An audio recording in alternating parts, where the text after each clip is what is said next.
पंजाब के अमृतसर और तरनतारन में शुक्रवार को जहरीली शराब पीने से करीब 21 लोगों की मौत हो गई। जहरीली शराब पीने से लोगों के मारे जाने के बाद पुलिस विभाग व प्रशासन में हड़कंप मच गया। पंजाब के मुख्यमंत्री ने इस बारे में सोशल मीडिया के माध्यम से जानकारी दी। उन्होंने मामले की जांच के आदेश जारी कर दिए हैं। तरनतारन के डीसीपी ने कहा कि गांव रटौल के किसी भी व्यक्ति ने इस घटना की सूचना पुलिस को नहीं दी। अब शिकायत मिली है, कार्रवाई की जाएगी।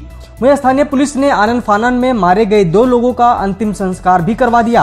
हालांकि मीडिया में मामला आने के बाद पुलिस ने 3 शवों को कब्जे में लेकर पोस्टमार्टम के लिए भेज दिया। ग्रामीणों का कहना है कि अवैध शराब बेची जा रही थी और पुलिस मामले में कोई कार्रवाई नहीं कर रही थी। अयोध्या में राम मंदिर के लिए भूमि पूजन कार्यक्रम को लेकर तैयारियां जोरों पर हैं। प्रधानमंत्री मोदी 5 अगस्त को इस कार्यक्रम में मौजूद रहेंगे। इस अवसर को विशेष बनाने के लिए तेजी से काम चल रहा है। अब सबकी निगाहें अयोध्या नगरी पर ही हैं। वहीं अयोध्या के सभी मुख्य स्थानों को सजाया संवारा जा रहा है। मरम्मत और रंग रोगन और सजाने का काम जारी है। जगह जगह वॉल पेंटिंग के जरिए धार्मिक नगरी को सुंदर बनाया जा रहा है। शहर की सड़कों को चौड़ा किया जा रहा है। सरयू नदी के घाटों को साफ करने और सौंदर्यीकरण का काम तेजी से चल रहा है। आंध्र प्रदेश में कथित रूप से सैनिटाइजर पीने से कम 9 लोगों की मौत की सूचना है। इस बात की जानकारी प्रकाशम जिले के एसपी सिद्धार्थ कौशल ने दी। कुरीचेडू मंडल के मुख्यालय का दौरा करने आए एसपी ने बताया कि मृतक कई दिनों से सैनिटाइजर को पानी या किसी अन्य पेय पदार्थ में मिलाकर पी रहे थे।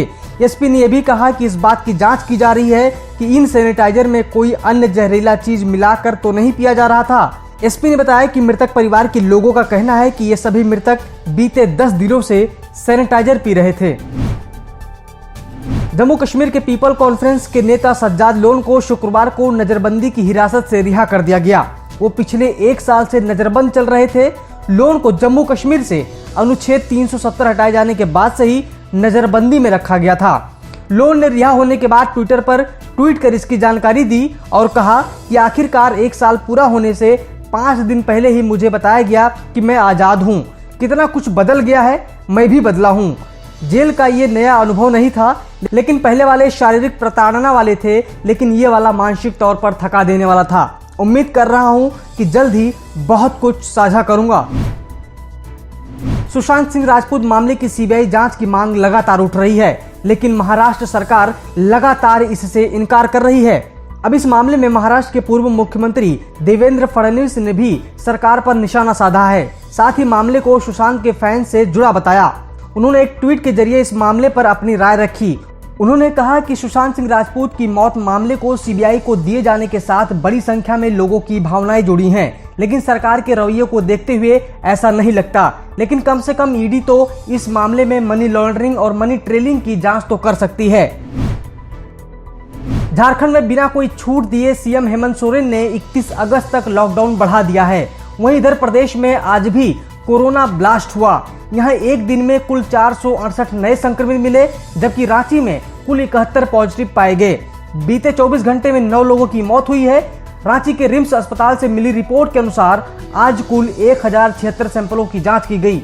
झारखंड में अब तक कोरोना के मामले 10,000 से अधिक हो गए हैं। इसके अलावा 100 से अधिक लोगों की मौत हो गई है। राजधानी रांची में सबसे अधिक सक्रिय केस हैं। रिम्स में भर्ती लालू प्रसाद यादव की सुरक्षा में तैनात एएसआई कामेश्वर रविदास की गुरुवार देर रात अपराधियों ने हत्या कर दी। उनकी लाश शुक्रवार को सुबह एक तालाब के पास बरामद की गई। स्थानीय लोगों ने मामले की जानकारी पुलिस को दी। सूचना मिलने पर एएसपी विनीत कुमार समेत कई पुलिसकर्मी मौके पर पहुंचे। बता दें कि टाइगर मोबाइल में तैनात रहा यह जवान तुपुदाना थाने में पदस्थापित था। पदोन्नति के बाद इसकी ड्यूटी लालू प्रसाद यादव की सुरक्षा में लगी थी। बताया जा रहा है कि थाना से 500 मीटर की दूरी पर हत्या की गई। पुलिस मामले की जांच पड़ताल में लग गई है। महिला नेता के साथ यौन शोषण के आरोप में जेल में बंद बीजेपी के विधायक ढुलू महतो को बड़ी राहत मिली है। झारखंड हाईकोर्ट ने शुक्रवार को भाजपा विधायक को जमानत दे दी। इसके साथ ही उनके जेल से बाहर आने का रास्ता भी साफ हो गया। निचली अदालत से जमानत याचिका खारिज होने के बाद ढुलू महतो ने हाईकोर्ट की शरण ली थी। ढुलू महतो के वकील ने कहा कि उनके मुवक्किल को साजिश के तहत फंसाया गया है। राजनीतिक द्वेष के चलते उनके खिलाफ कई मुकदमे किए गए हैं। अयोध्या में भव्य राम मंदिर निर्माण को लेकर 5 अगस्त को होने वाले भूमि पूजन कार्यक्रम को लेकर पूरे झारखंड में खुशी की लहर है।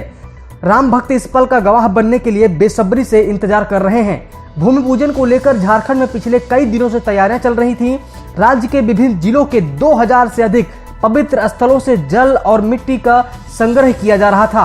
आखिरकार उसे कलश में एकत्र कर झारखंड के विश्व हिंदू परिषद को सौंप दिया गया। इसके बाद विश्व हिंदू परिषद के पदाधिकारियों ने अयोध्या जाकर उसे सौंप दिया ताकि राम मंदिर निर्माण की नींव में पवित्र जल व मिट्टी का उपयोग किया जा सके। झारखंड मौसम विभाग ने चेतावनी जारी की है कि अगले कुछ घंटों में रांची और उसके आसपास के क्षेत्रों में भारी बारिश हो सकती है। रांची के अलावा गुमला, लोहरदगा और रामगढ़ जैसे जिलों में भी बारिश के आसार बने हुए हैं। वहीं पिछले 2 दिनों से उमस भरी गर्मी से परेशान धनबाद के लोगों को गुरुवार दोपहर बाद राहत मिली। शहर का मौसम अचानक बदल गया और गरज के साथ बारिश हुई। इससे मौसम सुहावना हो गया।